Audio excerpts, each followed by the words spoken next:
Hello everyone, स्वागत है आपका सोनिया टीचिंग क्लासेस में। कैसे हैं आप सब? आई होप अच्छे होंगे। चलिए स्टार्ट करते हैं आज के वीडियो को। आज के इस वीडियो में मैं डिस्कस करने वाली हूँ रीड 2025 के लिए संस्कृत शिक्षण विधियों से मोस्ट इम्पॉर्टेंट 30 क्वेश्चन। 30 क्वेश्चन हैं फ्रेंड्स इस वीडियो में और सभी क्वेश्चन इम्पॉर्टेंट हैं, तो वीडियो को अंत तक ज़रूर देखिएगा। आपकी तैयारी को बेहतर बनाने के लिए बहुत ही हेल्पफुल होंगे। यह वीडियो संस्कृत शिक्षण विधियों से संबंधित तीसरा वीडियो है। इसके पहले मैंने 2 वीडियो और चैनल पर अपलोड कर दिए हैं। अगर आप लोगों ने अभी तक उनको नहीं देखा है तो चैनल के प्लेलिस्ट में जाकर देख लीजिए। आपकी तैयारी को बेहतर बनाने के लिए बहुत ही हेल्पफुल होंगे। चलिए बिना देरी के स्टार्ट करते हैं वीडियो को। सबसे पहला क्वेश्चन है, मुख्य रूपेण संस्कृत भाषा शिक्षणस्य उद्देश्यमस्ति। बताइए, मुख्य रूप से संस्कृत भाषा शिक्षण का उद्देश्य है संस्कृत भाषायां दक्षता प्रदानम, यज्ञ संपादनम, भारतीय संस्कृतेः प्रचारः, संस्कृत साहित्यस्य रक्षणम। बताइए, मुख्य रूप से संस्कृत भाषा शिक्षण का उद्देश्य क्या है?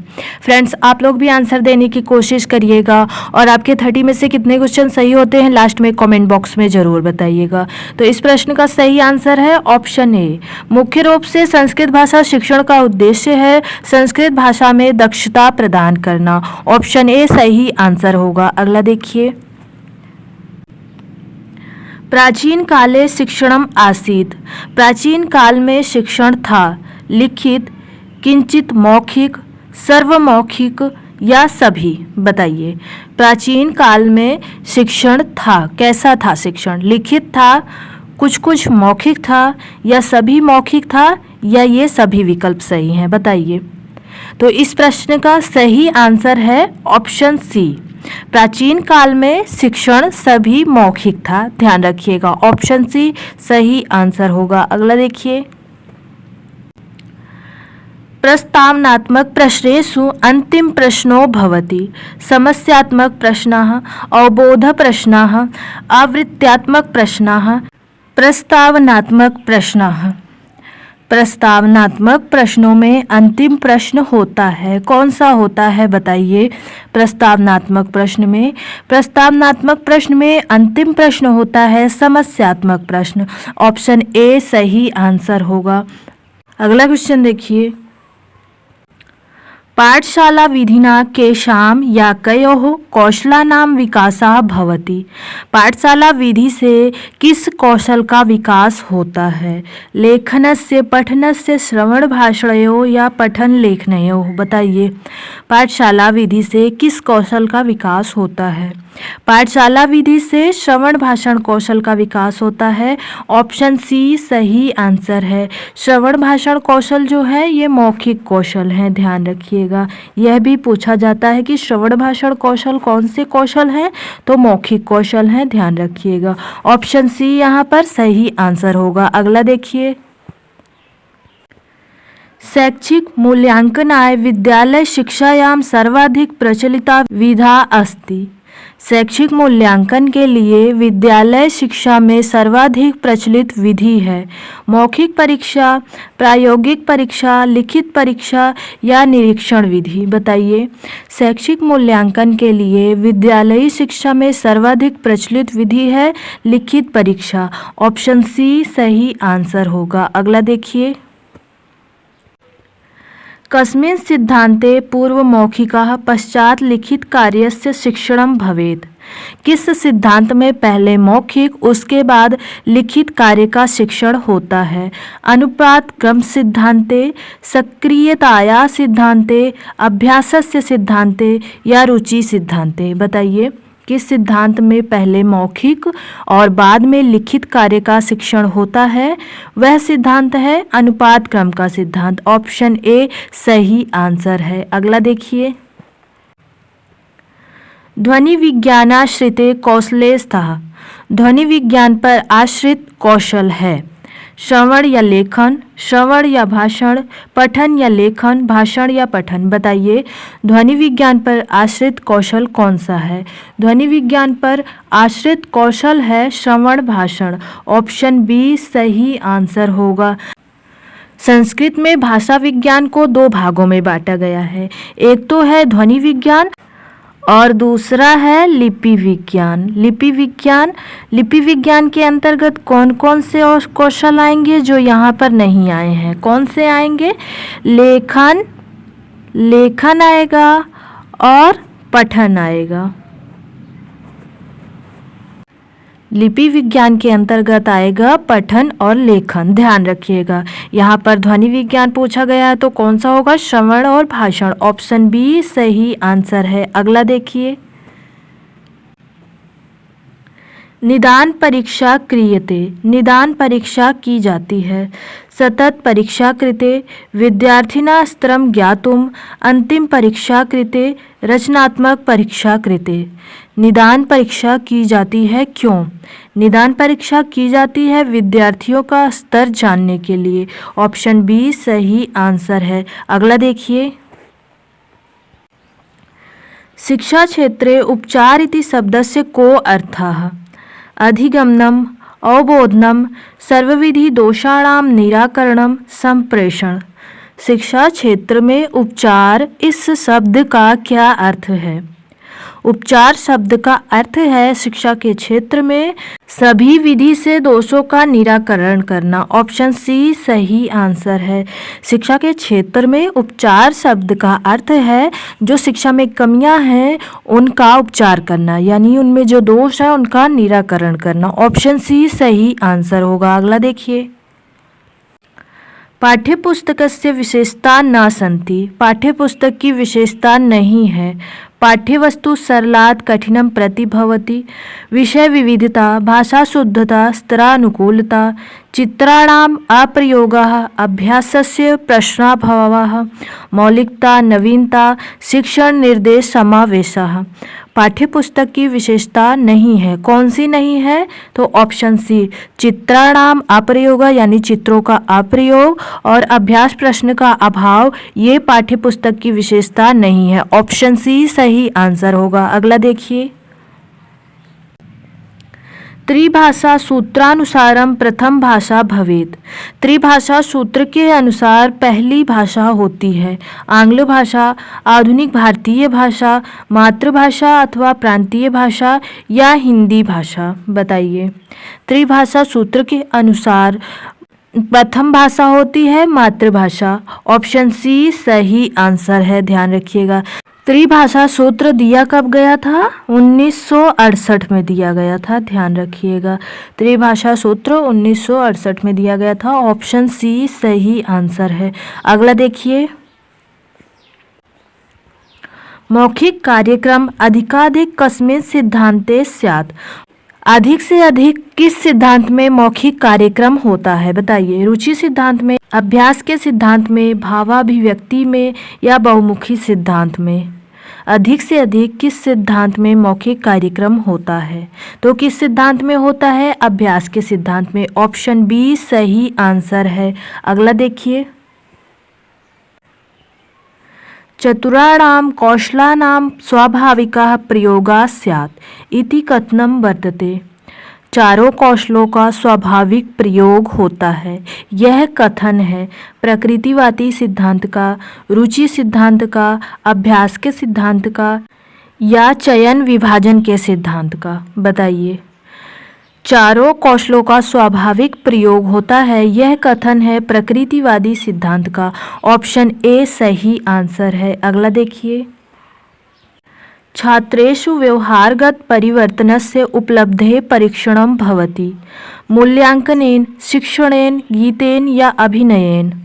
छात्रों में व्यवहारगत परिवर्तन का उपलब्धि परीक्षण होता है मूल्यांकन से, शिक्षण से, गीत से या अभिनय से। बताइए किससे होता है?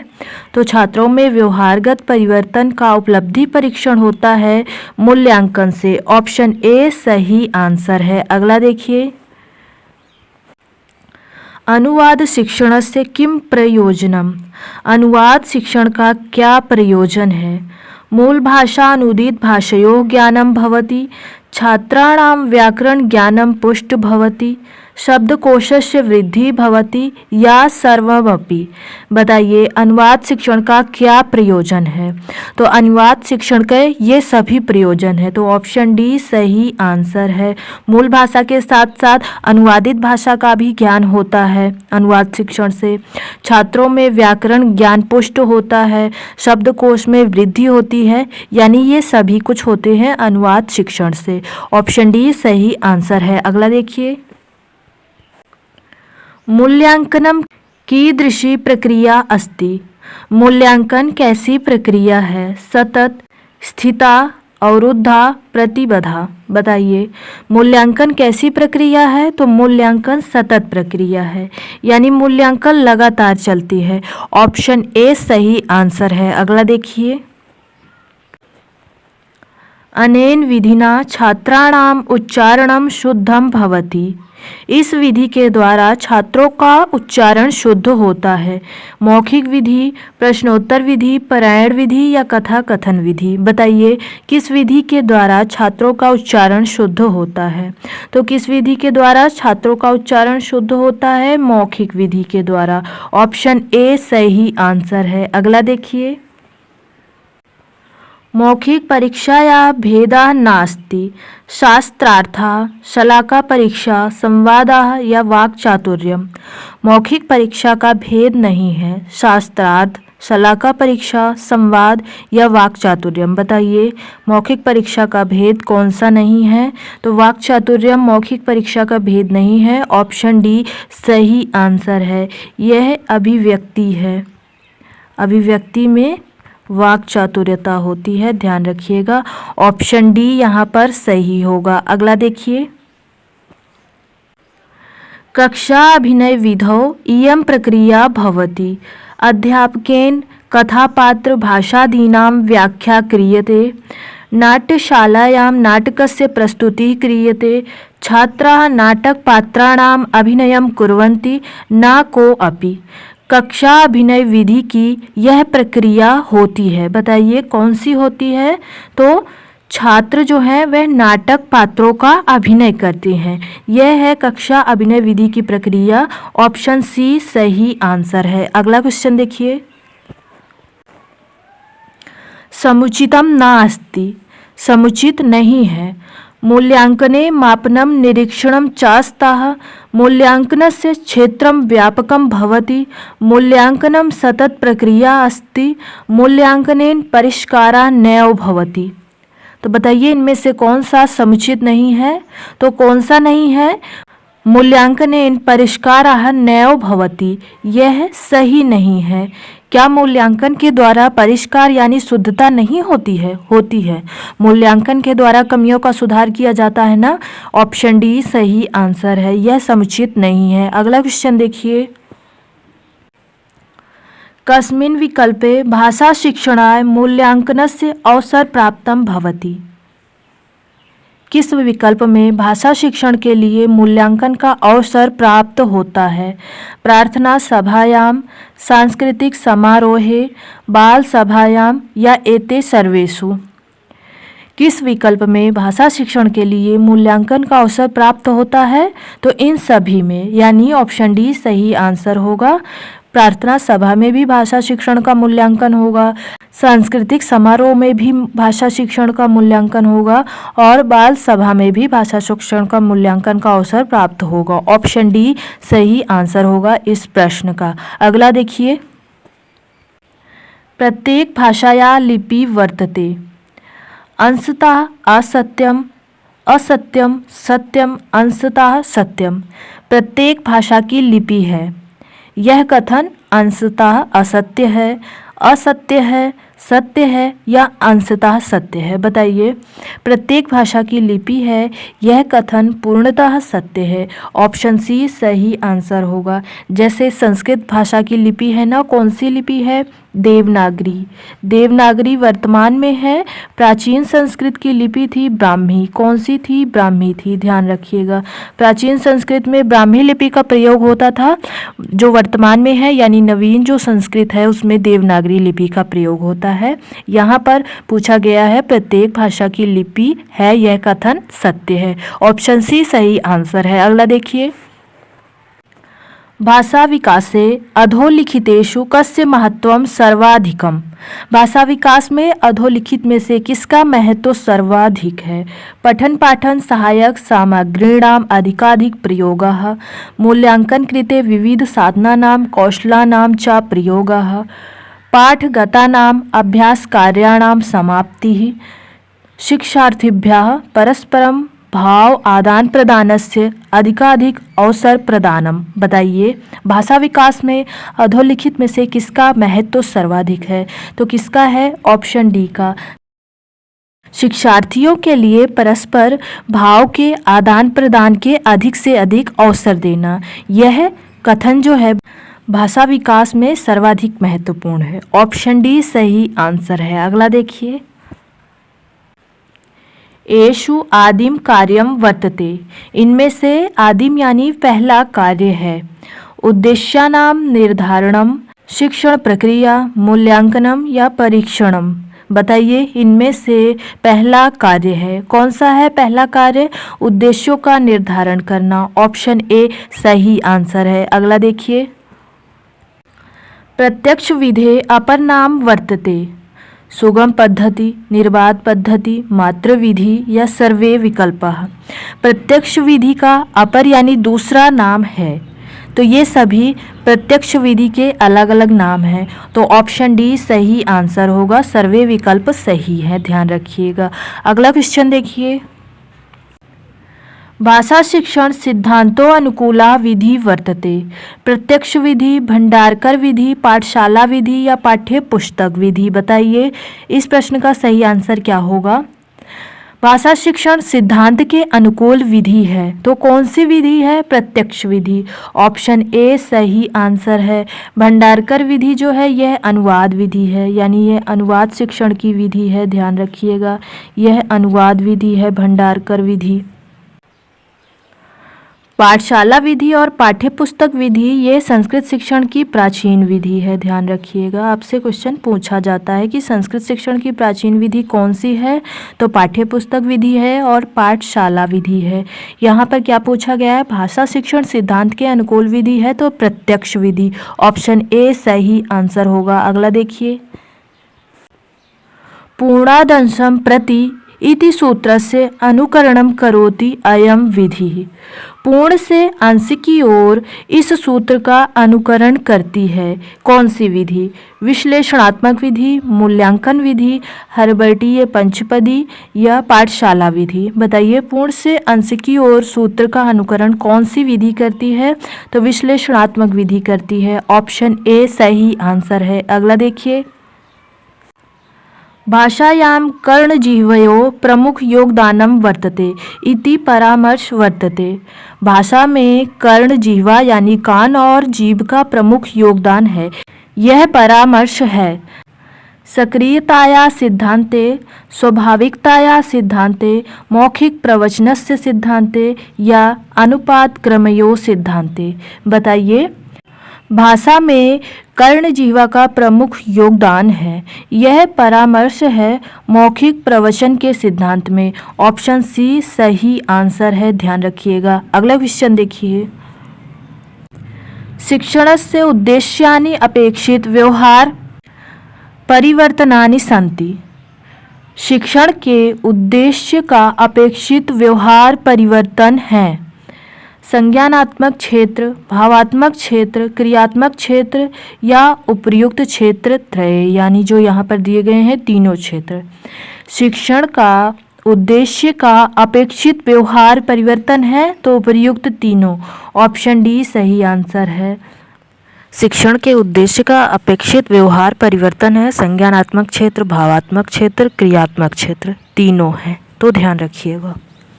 अगला क्वेश्चन देखिए, प्रस्तावना प्रश्नानां घटकम नास्ति। पूर्व ज्ञान परीक्षणम, उद्देश्य प्रकटनम, अभिप्रेरण संपादनम, मूल्यांकनम। बताइए, प्रस्तावना प्रश्न का घटक नहीं है। पूर्व ज्ञान का परीक्षण है, उद्देश्य को प्रकट करना है, अभिप्रेरण संपादन यानी अभिप्रेरणा को प्रोत्साहित करना है, मूल्यांकन नहीं है, प्रस्तावना प्रश्न का घटक। ऑप्शन डी सही आंसर है, ध्यान रखिएगा, क्योंकि प्रस्तावना से हमें पूर्व ज्ञान के बारे में जानकारी मिलती है। तो जैसा कि यहाँ पर लिखा भी है पूर्व ज्ञान का परीक्षण, लेकिन प्रस्तावना प्रश्न का घटक मूल्यांकन नहीं है। ऑप्शन डी सही आंसर होगा। अगला देखिए, अगला है आप लोगों के लिए अभ्यास प्रश्न। प्रश्न क्या है? भाषा या शिक्षणे या केंद्र भवति। भाषा के शिक्षण का केंद्र होता है पुस्तकम, बालकाः, श्यामपट्टा, अध्यापक। इनमें से कौन है जो भाषा के शिक्षण का केंद्र होता है? आप लोग इसका आंसर कमेंट बॉक्स में ज़रूर बताइएगा। वीडियो कैसे लगा यह भी बताइएगा। वीडियो पसंद आए तो वीडियो को लाइक कीजिए, अपने दोस्तों के साथ शेयर कीजिए और ऐसे ही इंटरेस्टिंग वीडियोज़ देखने के लिए चैनल को ज़रूर सब्सक्राइब कीजिए। फ्रेंड्स, अगर आप लोगों को इस वीडियो की PDF चाहिए तो टेलीग्राम चैनल का लिंक मैं डिस्क्रिप्शन में दे दिया है, आप लोग वहाँ पर ज्वाइन हो जाइए, PDF मिल जाएगी। थैंक यू फ्रेंड्स, मिलते हैं नेक्स्ट वीडियो में।